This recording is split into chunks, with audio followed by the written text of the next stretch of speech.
జయభద్రకు sir నమో నమ. నిజంగా ఈ మహాకూటమికి చెప్పడం తెలియదు. 100 రోజు పాలనలో ఏమి ఇచ్చారంటే ఈజీగా చెప్పవచ్చు నాన్న.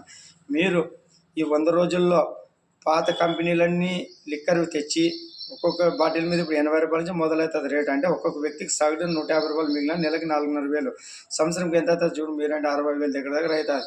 ఇది చెప్పండి. అన్న క్యాంటీన్ ఓపెన్ చేశారు, అది చెప్పండి. తర్వాత పింఛన్ వెంటనే 1000 రూపాయలు పెంచి 4,000 ఇచ్చినారు.